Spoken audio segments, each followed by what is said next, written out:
চলমান গ্রেপ্তার অভিযানে এবার আটক হলেন সাবেক সাংস্কৃতিক মন্ত্রী আসাদুজ্জামান নূর ও সাবেক বেসামরিক বিমান পরিবহন ও পর্যটন প্রতিমন্ত্রী মোহাম্মদ মাহবুব আলী। সুপ্রিয় দর্শক, আসসালামু আলাইকুম। এআরপি বার্তা চ্যানেলের পক্ষ থেকে আপনাদের সকলকে স্বাগতম। দেশ এবং দেশের বাইরে থেকে যারা এই মুহূর্তে এই ভিডিওটি দেখছেন তাদের সকলকে আন্তরিক ধন্যবাদ ও শুভেচ্ছা। সুপ্রিয় দর্শক, এতক্ষণ শুনছিলেন সংবাদ শিরোনাম, এখন বিস্তারিত। রোববার রাতে সাবেক মন্ত্রী ও সংসদ সদস্যদের গ্রেপ্তারের অভিযানে এবার আটক হলেন সাবেক সাংস্কৃতিক মন্ত্রী আসাদুজ্জামান নূর ও সাবেক বেসামরিক বিমান পরিবহন ও পর্যটন প্রতিমন্ত্রী মোহাম্মদ মাহবুব আলী।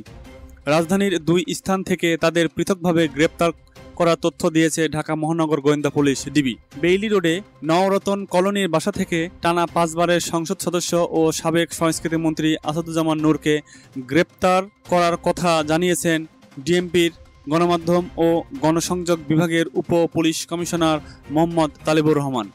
অপরদিকে সাবেক বেসামরিক বিমান পরিবহন ও পর্যটন প্রতিমন্ত্রী মাহবুব আলীকে সেগুন বাগিচা থেকে গ্রেপ্তার করা হয়। ডিএমপির গণমাধ্যম ও গণসংযোগ বিভাগের উপ পুলিশ কমিশনার মোহাম্মদ তালিবুর রহমান জানিয়েছেন, বৈষম্য বিরোধী ছাত্র আন্দোলন চলাকালে ঢাকার মিরপুর থানায় করা একটা মামলায় আসামি হিসেবে নূরের নাম আছে।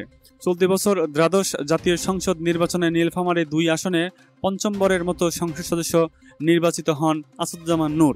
এই আসন থেকে 2001 সালে প্রথমবারের মতো নৌকা প্রতীকে সংসদ সদস্য নির্বাচিত হন। এরপর আরও 4টি নির্বাচনে জয় পান।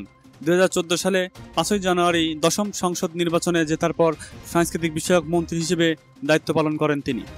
অপরদিকে সাবেক বেসামরিক বিমান পরিবহন ও পর্যটন প্রতিমন্ত্রী মোহাম্মদ মাহবুব আলীকে গ্রেপ্তার করেছে ঢাকা মহানগর গোয়েন্দা পুলিশ ডিবি। রোববার রাতে ঢাকার সেগুনবাগিচা এলাকা থেকে তাকে গ্রেপ্তার করা হয়। ডিএমপির গণমাধ্যম ও গণসংযোগ বিভাগের অতিরিক্ত উপপুলিশ কমিশনার মোহাম্মদ ওবায়দুর রহমান এক বার্তায় জানান, যাত্রাবাড়ী থানায় করা একটা মামলায় মাহবুব আলীকে গ্রেপ্তার করা হয়েছে। তার বিরুদ্ধে ক্ষমতার অপব্যবহার করে নিজের পাশাপাশি স্ত্রী ও পরিবারের নামে অবৈধ সম্পদ অর্জনের অভিযোগ জমা পড়েছে দুর্নীতি দমন কমিশনে। হবিগঞ্জ 4 আসনের সাবেক সংসদ সদস্যের বিরুদ্ধে দেশে বিদেশে বিপুল অবৈধ সম্পদের তথ্য পাওয়ার কথা জানিয়েছেন দুর্নীতি নির্মূলে কাজ করা সংস্থাটি। গত 5 সেপ্টেম্বর দুদকের উপপরিচালক মোহাম্মদ তারুল ইসলাম জানিয়েছেন, দুদকের গোয়েন্দা ইউনিটের অনুসন্ধানে প্রাথমিক সত্যতা পাওয়ার পর তার বিরুদ্ধে প্রকাশ্যে অনুসন্ধানের সিদ্ধান্ত নেওয়া হয়েছে। 2014 সালে 10ম সংসদ নির্বাচনে প্রথমবারের মতো হবিগঞ্জ 4 আসন থেকে সংসদ সদস্য নির্বাচিত হন মাহবুব আলী। 2018 সালের একাদশ সংসদ নির্বাচনে ফের জয় পেলে তিনি বেসামরিক বিমান পরিবহন ও পর্যটন প্রতিমন্ত্রীর দায়িত্ব পান। চলতি বছরের জানুয়ারিতে দ্বাদশ সংসদ নির্বাচনে স্বতন্ত্র প্রার্থী সৈয়দ সাইদুল হক সুমনের কাছে প্রায় 1 লাখ ভোটে হেরে যান মাহবুব আলী। গণ আন্দোলনের মুখে 5 আগস্ট দেশ ছেড়ে ভারতে চলে যান শেখ হাসিনা। 3 দিন পর গঠন করা হয় অন্তর্বর্তীকালীন সরকার। এরপর একে একে গ্রেপ্তার হতে থাকেন আওয়ামী লীগের মন্ত্রী, প্রতিমন্ত্রী সহ শীর্ষ পর্যায়ের নেতা ও প্রভাবশালী সংসদ সদস্যরা।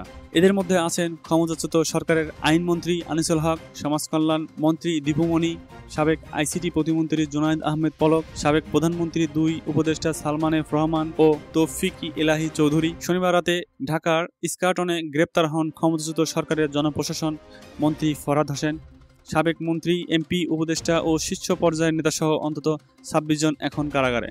সুপ্রিয় দর্শক, আমাদের এআরপি বার্তা চ্যানেলটি নিয়মিত সর্বশেষ আপডেট নিউজ সম্প্রচার করে থাকে। নিয়মিত আপডেট নিউজ পেতে আমাদের চ্যানেলটিকে সাবস্ক্রাইব করার অনুরোধ থাকলো এবং পাশেই থাকবেন। সুপ্রিয় দর্শক, এই ভিডিওটি ভালো লাগলে অবশ্যই লাইক করুন এবং কমেন্ট বক্সে আপনাদের মূল্যবান মন্তব্য কমেন্ট করে দেবেন। এতক্ষণ সাথে থাকার জন্য আপনাদের সকলকে অসংখ্য ধন্যবাদ।